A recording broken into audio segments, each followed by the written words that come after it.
Love is a language, time is a thief. Hope is a lantern, breath is relief. Memory is water poured in your palm. Home is a song. Twilight's a whisper, night is a chord. Grudges are poison, anger's a sword. Beauty's a feeling you feel coming on. Home is a song. I keep singing like birds in the morning. I keep listening to the wind in the trees. I keep wondering, where am I going? And who will I be? Rain is a teardrop, envy's a thorn. A friend is a lifeboat when lonely is a storm. A ghost is a shadow that's here, then it's gone. Home is a song. I keep singing like birds in the morning. I keep listening to the wind in the trees. I keep wondering, where am I going? And who will I be? A heart is a traveler, a soul is a wing, calling all passengers wanting to sing. Someday we'll arrive where we belong, where home is a song. When we arrive where we belong, home is a song.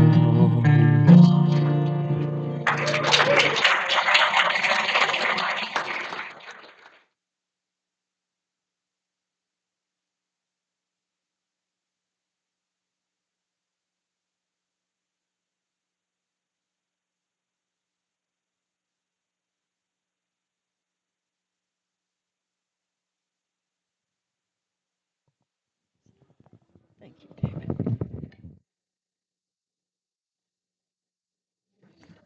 Are we on? Yes? Yeah, okay. Um, Good morning and happy Mother's Day. I'm Carol Black, and I am a member of the Board of Trustees. And it is my honor this morning to welcome each and every one of you, because without your particular presence, the whole energy in the room would be different. So thank you all for being here. We are a liberal and loving community. We hold no dogma, but we do try to uphold the principles, the 8 UU principles, and the mission of our congregation, and they are printed in your order of service. We also, in the order of service, before you recycle it today, please take a moment to read the UU principles, the mission statement, and the land acknowledgement, because they're all very important. So read and internalize them. It is our custom on Sunday to recognize people who are here for the first or second time or haven't been here in a long time. So let's start on this side. Is there anyone who's visiting for the first or second time? Well, welcome everybody back. Well, please, if you're comfortable, stand up and introduce yourself and tell us where you're from.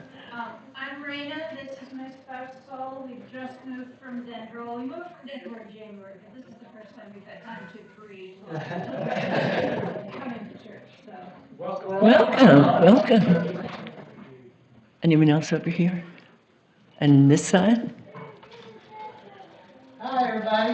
Hi. My name is John, and I'm here today for Mother's Day with my mom. Welcome, John. Thanks. Hickory, North Carolina. Anybody else on this side? Please stand. Hi, I'm Diane Finn. I'm a kind of new member, but my sister Laura is visiting the area from Vermont, and I've been telling her how wonderful this congregation is. So we made it a special thing so she could visit. Well, thank you for being here. Anyone else? Oh. A long time.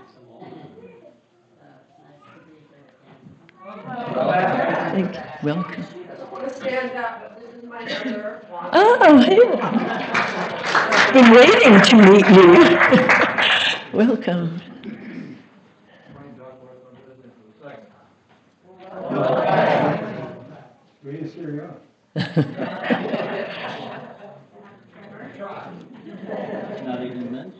Well, if you're interested in finding out more about our community, getting the e-newsletter or getting involved in some way, Michelle Weitzman, I'm sorry, was there somebody else? I'm not new, I'm Sally, I'm not new, but I just want to say that the women's group is meeting at the Bush Farmhouse this Thursday at 5:30. So any woman in the room or anybody who identifies as female, you're all welcome to come. So 5:30, the Bush Farmhouse, and you can talk to me after if you want more information. Thank you. Thanks. So where was I? It doesn't take much. Oh, yes, thank you. Well, it's now called Welcoming Committee. And so Michelle Weitzman and anyone wearing an orange name tag can help you. They'll point you in the right direction for that information. We do have an announcement. I mentioned last week that we are looking for a few good people that would be interested in joining the Board of Trustees, because a few of us, including myself, are cycling off. And so before the congregational meeting next month, we need a few people to step up. If you're interested in learning more and about the spirituality and, the spirit and workings of the congregation, there are forms outside the kitchen, outside the office, across from the kitchen on that table, and they need to be in today, so while you're having potluck, you can fill it out. But I really would encourage it, because you get to be with a great group of people, and you really learn about the workings of the congregation. One other announcement, at 12:30, RE will be releasing the butterflies that they've raised by the white azaleas in front of the church. So that'll be exciting. I covered it all. So let us begin our service.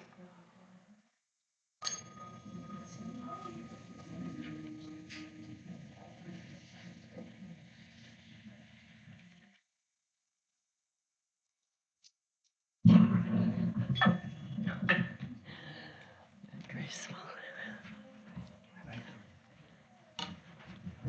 And you can. Good morning. Good morning. It's my pleasure this morning to welcome you. My name is Susan Enright Hicks, and I'm the Director of Religious Education for this congregation. This is my son, and he's going to help me with this morning's chalice lighting. What's up, y'all? What's up? So I better start reading, and you can go do your thing. And if you need help, Jim is right there to help you. So this morning's reading is called Co-Regulation by Elizabeth Barish Brown. From our very first breath, we reach out. Co-regulation, not self-regulation, is in our nature. We find our cues from the sun and the moon, from each parent and caregiver. We find our place in this great turning planet by turning to one another. Generation to generation, we awaken to the dawn and fall asleep at evening's end. Our life's journey is part of something greater, something simple, something divine. A flame cannot be lit without a spark. A life cannot begin without air. And we cannot begin to find ourselves without love.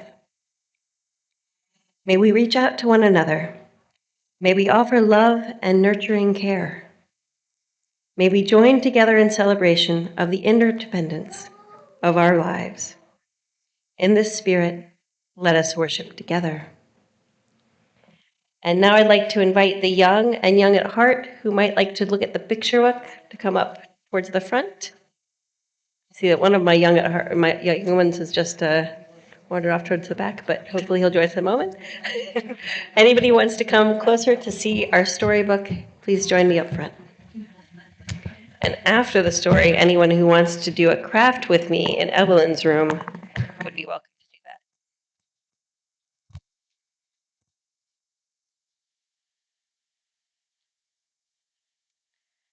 So most mothers, is this still on? Did I turn off? Okay. Most Mother's Days, I have read a book about a mother's love that is beautiful and sweet and simple and happy.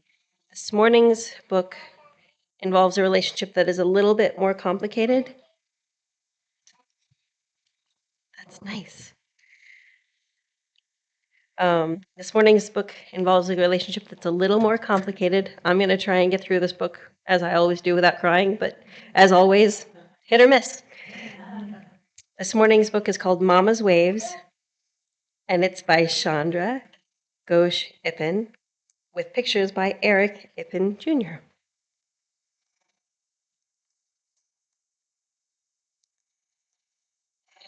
She's not coming, sighed Ellie. Doesn't look like it, agreed Miss Kay, sadly.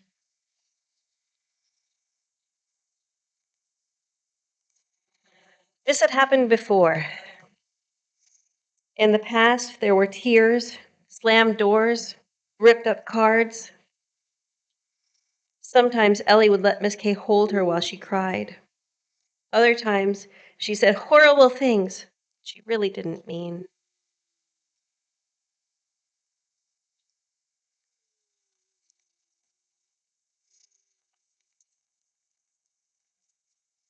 But today was different. Ellie was quiet, stuck in a cloud of sadness and anger. Nothing Miss Kay said seemed to help, but she did them anyway. She said them anyway.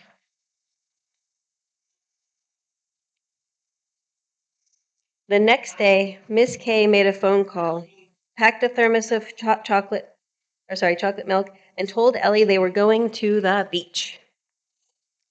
Do you like the beach? Ellie growled like a bear. I don't want to go to the beach. I don't want to go anywhere. Do you guys feel like that sometimes? Wes, can you sit down there so that everyone can see the pictures? Thank you, my love. Yeah. Yep, said Miss Kay with a deep breath. I know how you feel, but I need a yelling partner. Today you're it. A yelling partner? Asked Ellie. Yep, said Miss Kay. I've got feelings, big feelings stuck inside, and I need to yell them out. But so people won't think I'm strange, I thought I'd go to the beach and yell to the waves. They still might think you're strange, said Ellie. Well, yeah, maybe, said Miss Kay. But I think I'll feel a lot better.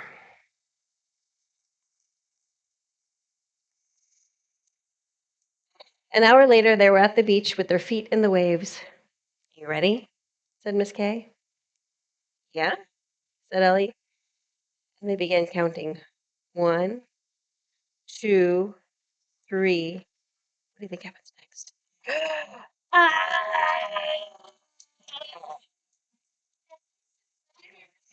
They yelled, straining their voices, sending them out into the crashing waves. And then Ellie heard a familiar voice call her name. Ellie Bean. That's a special nickname. She turned and she saw Uncle Finn. Finny! She yelled, and he wrapped her up in a big hug. Miss Kay said that she needed some yelling partners today, so I came as soon as class was finished. Can I yell too? Ellie nodded, and they began another countdown. 3. After some good yelling time, they sank into the sand. I heard your mama didn't come again, said Finn. Ellie looked down. She didn't call her anything. Doesn't she even care?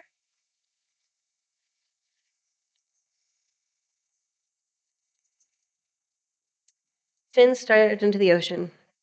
You see those waves? They remind me of your mom. When we were growing up, things were pretty stormy. Her boat got tossed around by waves until the waves became a part of her. We all have our wavy days, our highs and our low days, but your mama's waves go higher and lower than most.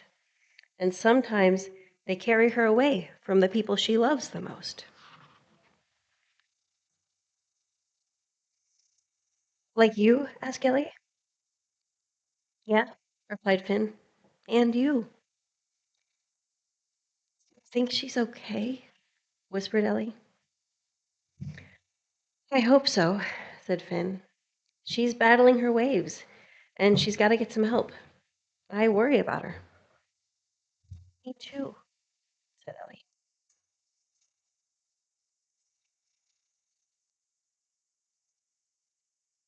As the sand oozed through their fingers, Ellie and Finn shared mama stories. They remembered stormy days when Ellie was sad and scared, and smooth sailing days when Ellie felt so special.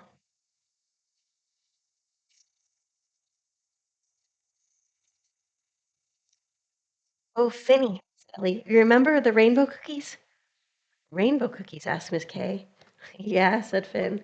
Chocolate chip cookies with rainbow sprinkles. She called them Ellie Bean specials. Those look delicious, don't they?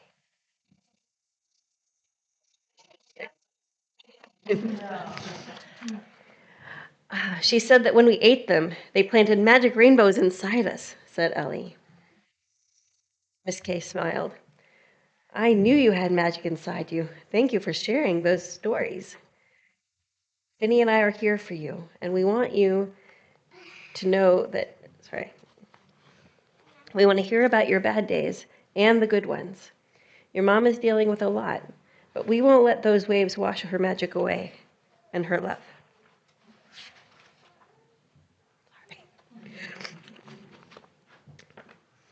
Ellie nodded, and she leaned in closer. And together they watched as the sun sank into the sea and lit up the sky with a beautiful, shimmering rainbow. That's the end.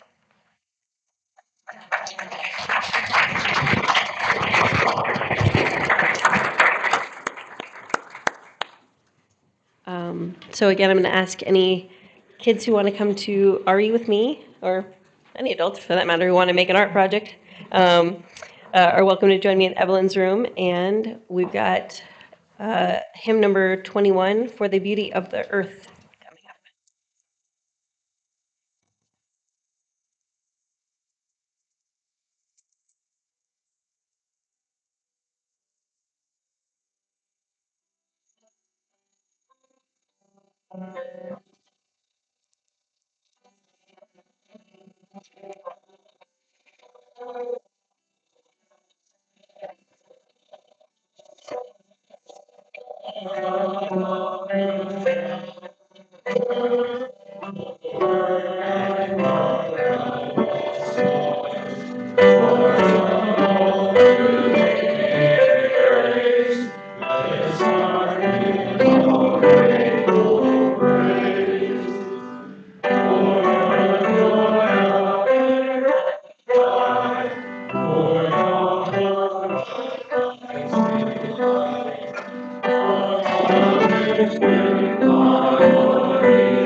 Please be seated. Happy Mother's Day.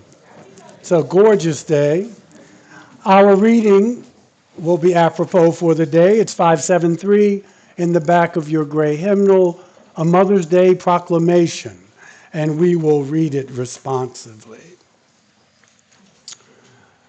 Arise then, women of this day.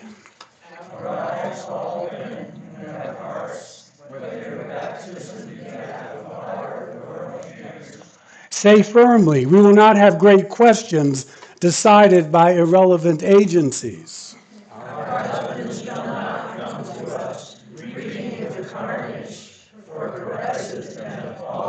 Wow. Wow. Our sons shall not be taken from us to unlearn all that we have been able to teach them of charity, mercy, and patience.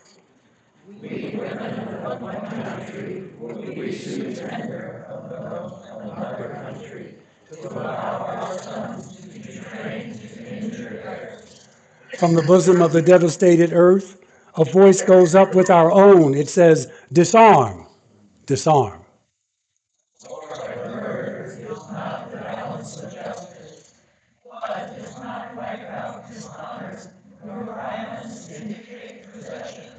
As men have often forsaken the plow and the anvil at the summons of war, let women now leave all that may be left of home for a great and earnest day of counsel.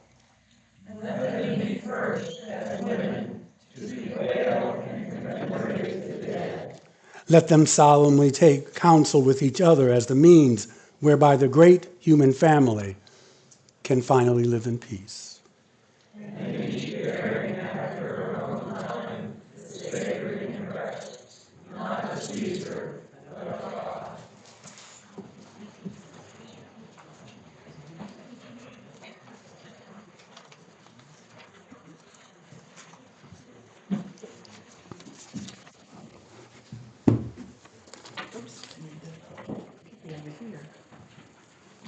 Hello, hello, hello. Amen to that proclamation. Thank you, Julia. This is the second Sunday of May, and we're going to hear from Dave Wells with three of his own compositions. In Dave Wells' younger days, he played in bands whose styles ranged from bluegrass to psychedelic rock to cocktail jazz. In his retirement, he sits in his living room and writes an occasional song, a few of which you will hear today. And just want to mention he always does double duty because he's working on the potluck as well. So.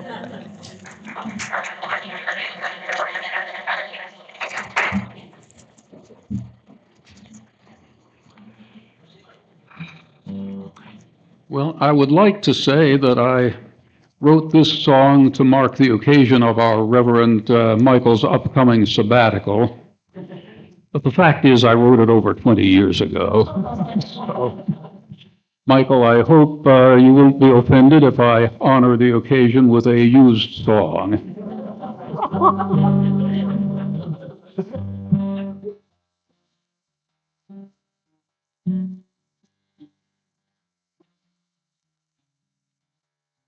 Lately, have you noticed in the ledger of your life a surplus of anxiety, a deficit of joy? The stress is in the culture, you can slice it with a knife. I read the news today, oh boy. We need a new folk hero who can start a revolution. A bold, intrepid leader who can set the people free, who can analyze the problems and implement solutions. Somebody just like me. So I'm going on sabbatical. Now don't misunderstand. It's not vacation, it's a sabbatical. I got my work all planned. I'm gonna study scientifically which brand of beer is best. Conduct advanced research on the effects of too much rest. Do some deep philosophizing and forget about my creditors' piratical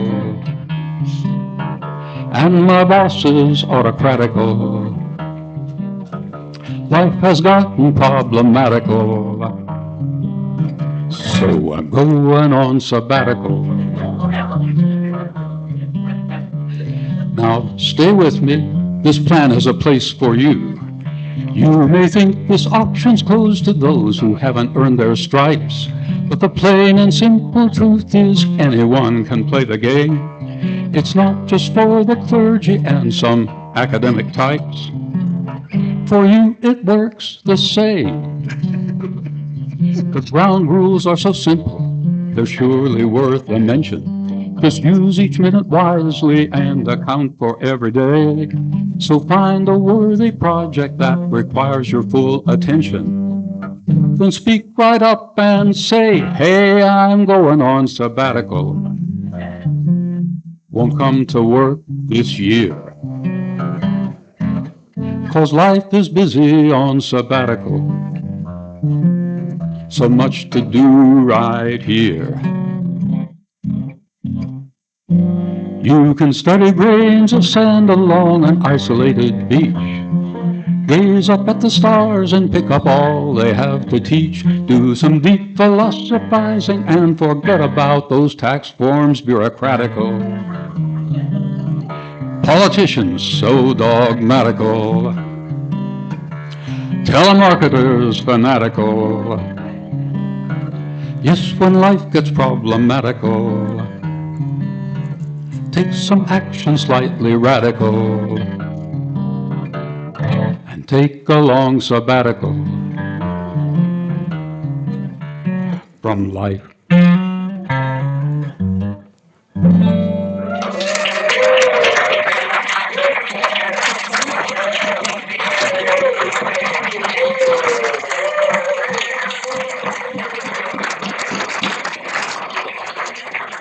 Wow.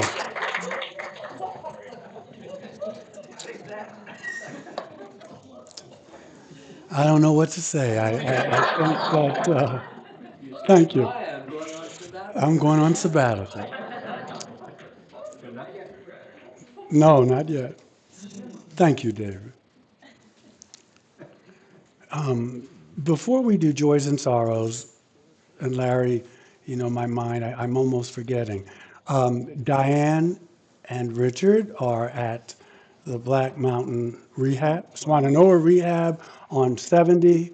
Larry has put the address out on the bulletin board, and if you want to send a card, or better still, go in person, that'd be really nice, okay? So this is the time in the service where we invite you to come and share a joy, a concern, or sorrow. We have the water, we have the fire, and we have the stones, and we need you. So the floor is yours.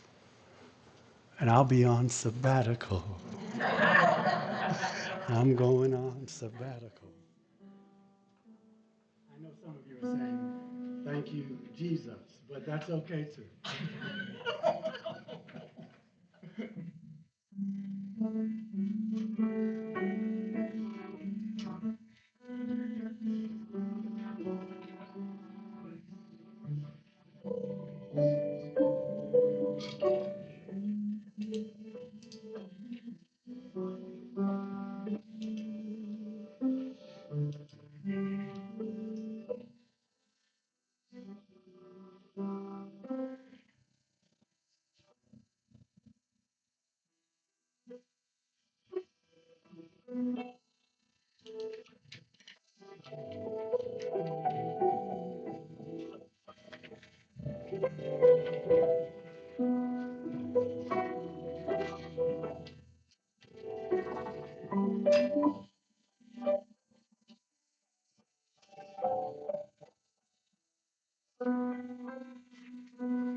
Does anybody need me to bring them the stones?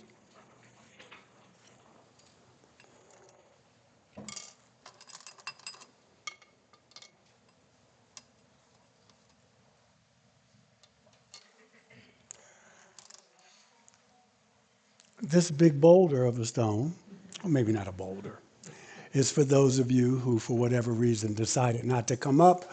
Just know that we keep you in our thoughts and prayers and hearts and minds.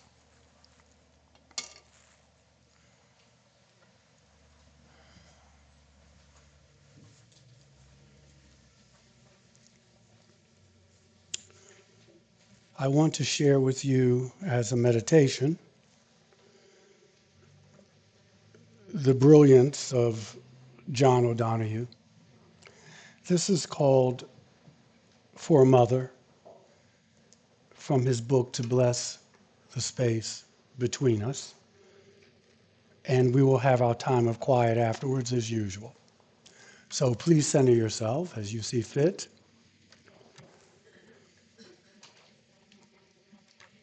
For a mother.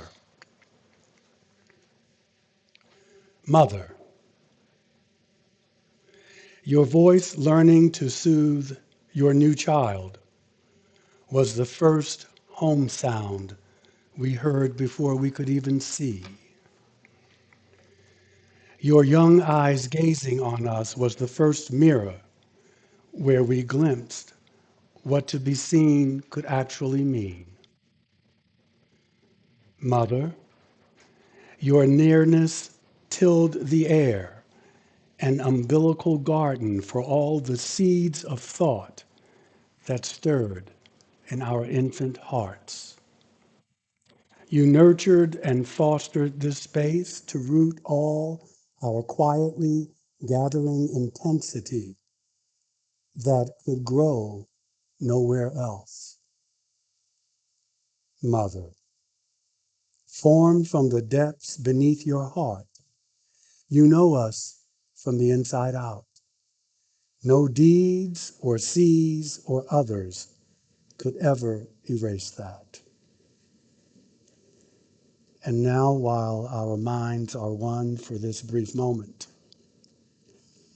I will leave you with the eloquence of silence.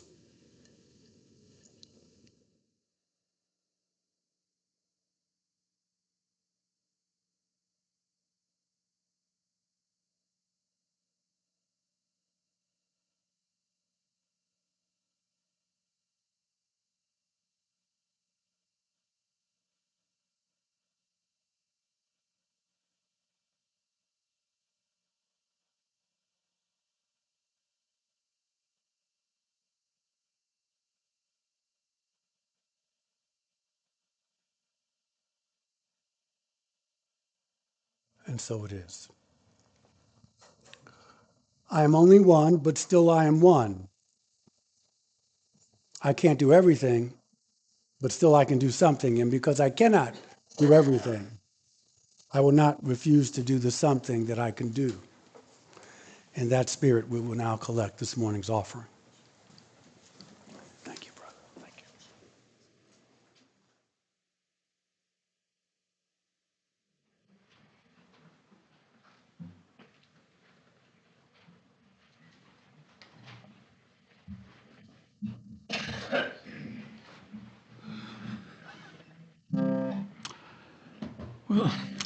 When I was a young man, I returned to a place where I had spent some of my formative years and discovered that the house I had lived in fact the entire block, had been turned into a parking lot. And the feeling that I had at that time was the loss of a bit of childhood innocence. Many years later, I was surprised to find that I had the same feeling when my country responded to 9/11 by invading Iraq. So this song dates from 2003, but sadly parts of it could have been written yesterday. Don't miss my point, it's not that I would like to live in days gone by, but now and then it suits my mind to swim against the tide of time. Clouds roll back as years retreat. I'm walking down Beaver Street, a place that once was home to me, a place of love and family, where ailing faith could find a cure and fragile hope feel secure, a place that nurtured my young dreams in a simpler age, or so it seems, where morning sunbeams used to fall like the hand of God on my bedroom wall. Parades each 4th day of July beneath a blue forever sky. Oh, land of the free, home of the brave. Innocent and proud I was to see that banner wave.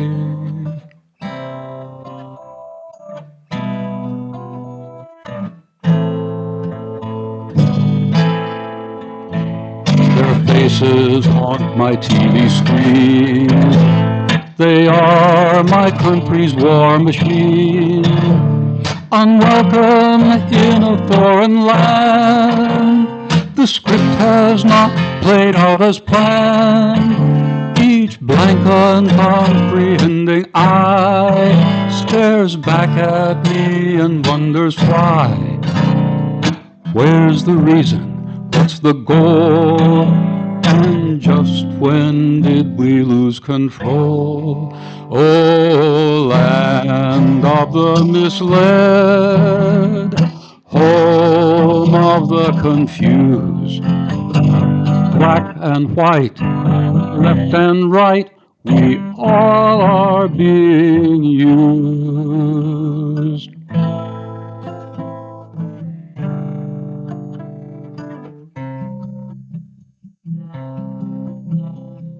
McKeever Street has changed these days. The trees are gone, the houses raised. A patch of blacktop marks the spot where lawn has turned to parking lot. Life continues all around. Flags still fly around the town, but folks are just a bit afraid, and far away new laws are made to calm our fears and let us see illusions of security, while every freedom that we lose goes unreported in the news. I sign petitions, raise my voice, and vote for my conflicted choice. Democracy goes limping on and hope survives, but faith is gone. Oh, land that I still love, home for which I grieve. Oh, what I would give if I could once again believe.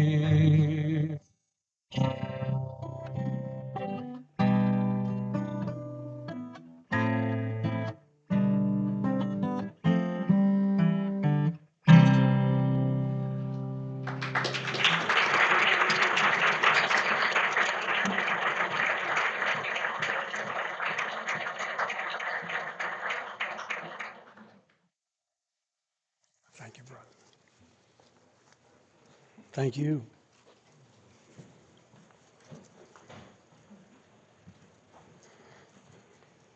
All righty. Mother's Day. I think next year I'm going to do something different. I don't know. I don't know. How many times can I talk about this subject? I could always say, well, it's a year, you'll forget what I said last year. But I don't want to be that cynical. And, but I always get something new out of it. Anyway, this is called Being Perfect in Imperfection. And I understand more so now that Mother's Day is also for people who act like mothers to other people. And that can be fathers, right? That could be aunts and grandmothers and friends and foster parents, adoptive parents, people who take on the role of mother when biological mothers are really not available to do so for one reason or another. And I have friends on both sides of the fence. People who, and I've certainly been there, people who have mothered me, who have mothered other people's children, and people who have been mothered by those other than their biological mothers. And sometimes they're the same person. There are Hallmark cards for such people, cards that say things like, this is for you since you've been like a mother to me. The knowledge that such sentiment exists makes us realize that being a mother is not only biological. For mothers who have not been able to fulfill the role of mother, life is very complicated and often very tragic indeed, especially on Mother's Day. For those who have children and continue to mother them, life goes beyond the easy sayings of the cards as well. I know that fatherhood comes with a load of expectations, but I think the expectations of motherhood compared to fatherhood, it's like a small hill compared to Mount Everest. For one thing, until recently, all women were expected to be mothers. Barrenness was a curse. It put, in the olden days, and maybe even now, it put women outside of the community. It was a sufficient reason for, back in the day, for a husband to put aside his wife, as the expression went, aside from the only meaningful roles that the community held for her. Of course, times have changed a bit, and women have won a hard fight to be considered as more than reproducers for the community. But it has been a short time in the whole arc of human history that this has been true. And it's not only difficult to change people's hearts, but it's more difficult to change people's minds. And so the expectation of motherhood for women is still a shadow, if you will, on the mind, whatever choices a woman may make to be other than what the society says she should be, or what the community says she needs to be. So it is still something that women confront differently than men confront the idea of fatherhood. It's very different. For women who have children, as well as for those that don't, for women who fear that their mothering is imperfect, for women who measure their lives against the ideals of motherhood, this can be a day filled with ambiguity as much as it can be filled with joy. For even the most dedicated mother, the expression that you are only as happy as your unhappiest child has a good deal of resonance. This is a day for more than mothers. It is a day for everyone, since I can confidently say that everyone sitting here has had a mother. I mean, there are some things that I can say so confidently, not so many, not so confidently, but I can say this. And so each of us also has to confront ourselves and our lives in light of our mothers. I think the mother relationship is the most crucial, more so than father. Do we blame our mother for our shortcomings and disappointments? Amen. I know I still do. I like to think that I don't. Do we fear that we fall short of our mother's expectations and hopes? Do we see our mother's traits passed down to us, whether we deserve them or not? At different times in our lives, we may see our mothers differently. At times, we may honor and idealize our mothers, and at other times, we may feel we have been shortchanged by her. And more than one thing can be true. Many a woman and father, man, I know I have, who said, before that they had children, that they would never say the things that their mother said, only to be amazed how my mother's voice comes out of my mouth now that I have a daughter. And my mother has been gone for a few years now, and yet she shows up still regularly in our home. But mothers not only have the difficult job, one of the most, if not the most difficult job in the world, not only are they given a task that is possibly the one that carries the greatest load of expectations, forming another human being, guiding, shaping another human being, but they're also given very little real guidance. There's no instruction manual that we got from Mission when we left, when Kevin was born. There are books, but those books often feel like an indictment at times, as more than help. Who can live up to the job description of being perfect? And what are the consequences of failure? We live in a web of gratitude and resentment, of the desire for closeness and the desire for independence at the same time. We are contradictory and finely tuned beings, and our care and maintenance is entrusted to a mere mortal. Often someone with little experience, someone afraid, frightened, someone who herself may not have had the guidance and nurturing that she needed to do the gig. There are still the unexpected twists and turns of life and things that are not well covered in self-help books. And that will never end. There are not so many manuals on parenting adult children, but we don't ever really retire from parenting, even when our children are in their 20s and 30s and 40s and so on. The problems change. The need for encouragement and love never does. And so here we are, imperfect people, parenting other imperfect people, ourselves the product of imperfect people. And I'm here to remind you that in our imperfection, we often find ourselves judging and looking at other people's imperfections because our own are much too painful to contemplate. We are prone to look at the parental speck in our brother and sister's eye instead of the parental beam in our own. But in truth, we are all imperfect. And though our children may be perfect in our eyes, chances are they may need to be tweaked a little bit. They may have a little ding or two here and there. Besides, how could anyone come up to the perfection demanded by the job of turning out a happy, productive, compassionate, well-groomed, well-dressed, and well-paid human being?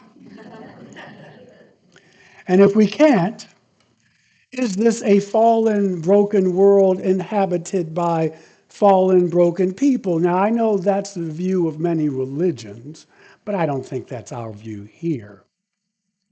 This is a beautiful world. And for all, I may not live up to my own expectations, and for all other people, they may not live up to my expectations of them as well. And it's filled with wonderful, generous, and tender-hearted people who try as hard as they can under tough circumstances to be the best they can be. It's easy to forget. Part of being the best is being the best. That can be, you have to be nurturing and to be loving to others. Not all of the time, but that's kind of like the goal. And we all fall short of this imaginary perfection, but maybe that's a good thing. Maybe that's a good thing. Just as real flowers have flaws, they have, real petals have spots and holes. They're not uniform in shape. There is something about a real flower when you put it next to a man-made, human-made flower. It's something that the natural one can't, the other one can't reproduce, right? So it is with people. People who were raised by mothers who also had flaws and holes in their parenting. For one thing, it makes people more interesting than robots or computers or the actors who have their lines written out for them. And for another thing, though real people are not as beautiful maybe as a perfectly carved marble statue, there's something about flesh. There's something about being human. There's something about making mistakes and being able to acknowledge that. And I can think of a lot of ways in which the world could be improved, especially this time of year. Mosquitoes come to mind. And I bet you can too. Perhaps it is the way it is for some reason that we are too limited to see. Perhaps we are imperfect for a reason, and perhaps the imperfect parenting we received or gave is part of the world's perfection. I know we cannot hold a statue as easily as we can hold each other. Forgiveness and understanding are part of how we become wiser, and that includes forgiveness of ourselves as well as others. I know that the bumps and knots of imperfection are where we can grasp each other and we can come to understand each other, because I too know what it's like to be a human being and all the shenanigans that can come with that, but also the goodness that comes from it as well. They're kind of like our guardrails. They're places we can hold on to ourselves and to our mothers and to our children. It is in imperfection that we find the shadows as well as the light, the depth of perspective that makes this a surprisingly beautiful and wonderful world. So maybe we are living in a perfect world and we just don't have the good sense to see it. A world without people striving and hoping and trying to be the best they can be, trying to meet each other's needs, hoping to meet their own needs, learning from each other, mothers from children as well as children from mothers, growing from error and incompleteness. Maybe we can find a little grace in between. Let us be grateful for our flaws and our dents and bumps, and grateful for the flaws and dents and bumps of our mothers. At least try to. They have made us what we are. And we are all part of something that we may think is imperfect, but somehow still sacred and good. And I want you to listen to what I say and use it intelligently. If you've been sexually abused by your mom, or, then this doesn't mean you know what, because that's a whole nother category. If you're that wounded, or if you've been incested, that's something else. So be intelligent with it. No one's asking you to forgive that or be guilty if you can't. Recognizing that all relationships, especially with mom, are complex and not always how we would like them to be, it is still, to my mind, fitting and right to honor mothers today. To acknowledge that they are and that they were only human beings with grace and beauty as well as faults and frailties. We need to acknowledge all of it. Mothers carry life, and therefore they have a significant relationship with humanity. They carry life. They pass their wisdom on to us and their flaws, intentionally or not. And if we are fortunate enough or lucky enough, they pass on their love as well. We will make mistakes. We must learn to forgive ourselves as well as our mothers. And I pray that we have the courage to do that. If you haven't, I was talking to someone before service, and my mom and I had an up and down tempestuous She was a very wounded person.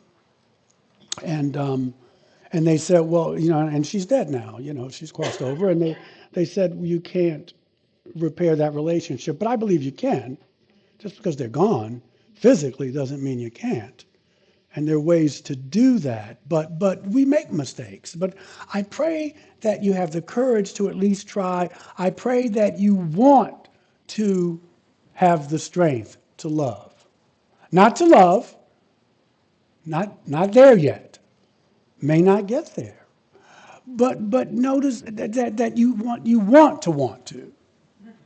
You see, that can be difficult enough at times, depending on our wounds. It is that we want to have the strength to love. And for some, that's the most difficult part, right? Not the loving, but to want to.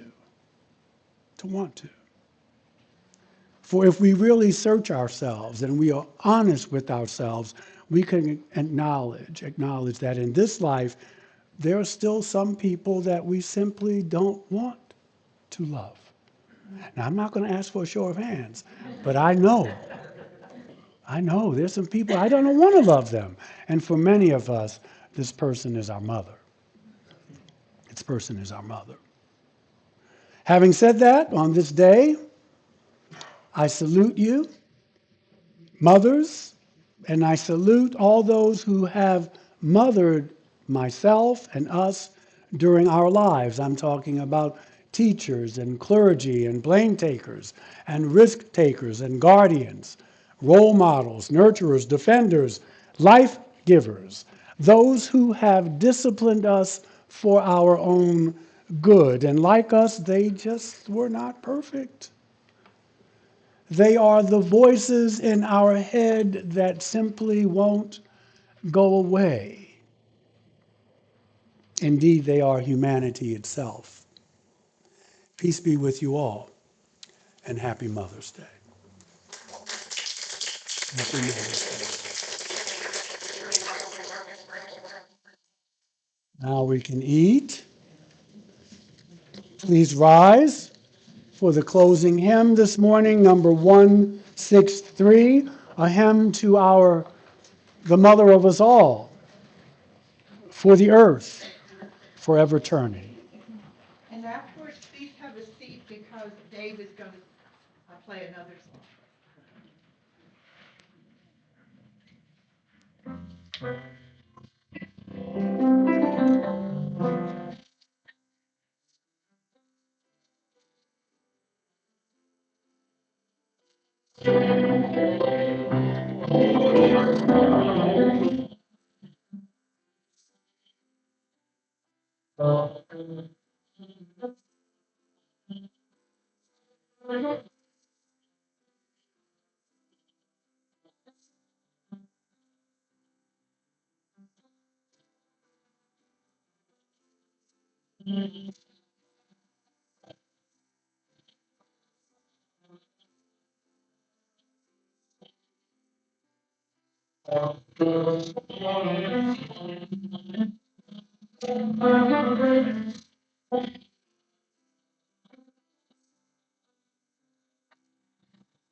So let's show some love to Linda and, of course, David,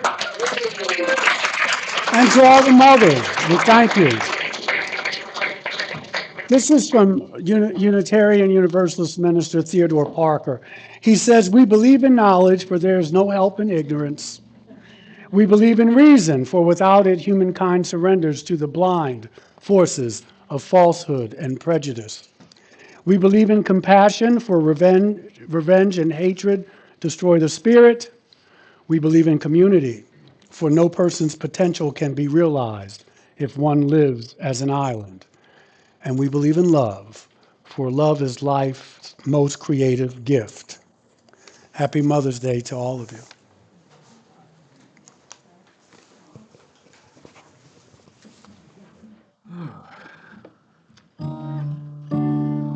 So it is a day to remember our mothers and by extension, our grandmothers. And actually, why stop there? This song tells the story of a mother from a little further back in my own family tree, one Susanna Pershing.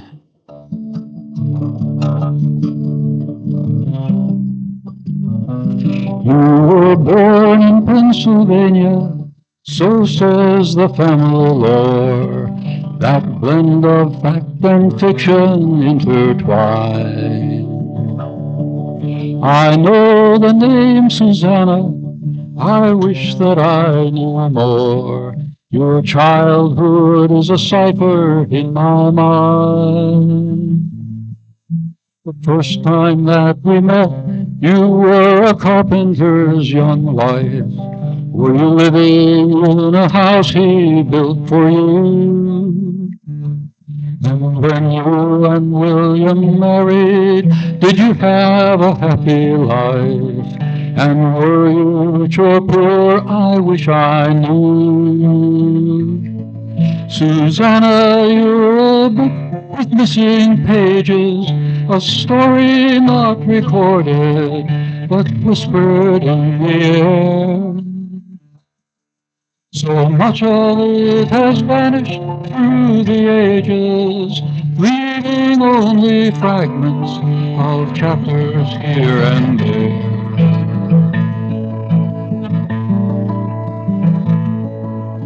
When I saw you next, you had 5 children at your side. As you labored on the farm, you had to run. And you raised your brother Daniel, orphaned when your parents died. Did you come to think about him as a son? Now a civil war was brewing and young Daniel was a man. He hurried off to join the Union cause. And when he fell in battle and lay dead upon the land, the war continued on without a pause. Susanna, when you learned about your brother, did you cry out in anguish or stare in disbelief? Did you mourn him as a sister and a mother? How did you ever handle that double dose of grief? You could not know what tragedy was yet to come around when William took up arms and turned to go. Came within a few days of returning safe and sound, but a rebel's random bullet laid him low. I had one final glimpse of you, a widow from the war, working hard to feed the children in your care. The shadows that you came from long before. I searched, but I can't find you anywhere. Susanna, how reads your final chapter? I heard that you remarried. I don't know if it's true. You surely earned the happy ever after. I can only wonder if it came to you.